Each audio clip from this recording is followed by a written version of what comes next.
Hi guys, അസ്സലാമു അലൈക്കും. അപ്പോൾ നമ്മൾ ഫാമിലി എല്ലാവരും കൊണ്ട് ഒരു സ്ഥലത്തേക്ക് പോവാട്ടോ. ഇവിടെ അടുത്ത് തന്നെ ആയതുകൊണ്ട് നടന്നിട്ടാണ് പോണത്. അപ്പോൾ പാടത്തിൻ്റെ നടുക്കൂടെയൊക്കെയാണ് പോണത്. ഇവിടുന്ന് കുറച്ചങ്ങോട്ട് പോവാണ്ട്, അതുകൊണ്ട് തന്നെ അത്യാവശ്യം പാടമൊക്കെ കടന്നിട്ടാണ് പോകാൻ. ഈ സാധനം എന്താണെന്ന് നിങ്ങൾക്ക് അറിയോ? ചിലർക്ക് അറിയില്ല കേട്ടോ, അതുകൊണ്ടാണ് ഞാൻ അങ്ങനെ പറഞ്ഞത്. ഇവൾക്കിത് ഫസ്റ്റ് എക്സ്പീരിയൻസ് ആയതുകൊണ്ട് അവള് മമ്മ വലിച്ചു കിടക്കുക കേട്ടോ. അതുകൊണ്ട് ഭയങ്കര എക്സൈറ്റഡ് ആയിട്ടാണ് കേട്ടോ അതിലിരിക്കണേ. പിന്നെ നമ്മൾ ലക്ഷ്യസ്ഥാനത്തേക്ക് എത്തി. ഇതാണ് ഞാൻ പറഞ്ഞ സ്ഥലം. ഇവിടെ നമ്മൾ നാട്ടിലത്തെ ചെക്കന്മാരനോ ഓരോ ക്രിയേറ്റിവിറ്റിക്ക് അനുസരിച്ച് ഉണ്ടാക്കിയതാണ് കേട്ടോ. 2 ഫ്ലോർ ഉണ്ട്. അത് മുകളിലത്തെ ഫ്ലോറത്തെ വ്യൂ ആണ് കേട്ടോ. അത്യാവശ്യം നല്ല സൗകര്യമുണ്ട്. നല്ലൊരു പീസ്ഫുൾ ആയിട്ടുള്ള ഒരു ആംബിയൻസ് ആണ്. അങ്ങനെ ആൾക്കാരൊന്നും ഇല്ലാത്ത സ്ഥലമല്ലേ, അപ്പം നല്ല സമാധാനമുള്ള സ്ഥലമാണ് കേട്ടോ. കഴിഞ്ഞ് നമ്മൾ ഫാമിലി എല്ലാവരും കൂടെ ഇരുന്ന് സംസാരിച്ച് അങ്ങോട്ടും ഇങ്ങോട്ടും ഓരോന്ന് പറഞ്ഞിരിക്കുക കേട്ടോ. ഇതൊക്കെ ആ ക്രിയേറ്റിവിറ്റിൻ്റെ ഭാഗമാണ്. പിന്നെ ഇതിൻ്റെ നേരെ ബാക്കിൽ കേട്ടോ ഒരു തോട്.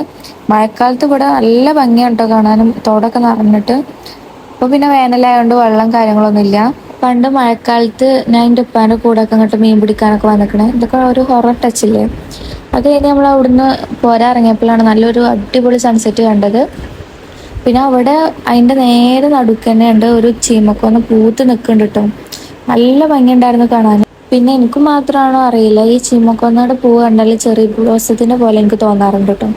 കഴിഞ്ഞ് നമ്മളവിടെ കുറച്ച് നേരം കളിച്ച് പിന്നെ ഇവിടെ എടുക്കണം എന്ന് പറഞ്ഞിട്ടോ. ഇവിടെ ഞാനൊരു 10-13 വയസ്സ് ഡിഫറൻസ് ഉണ്ട്.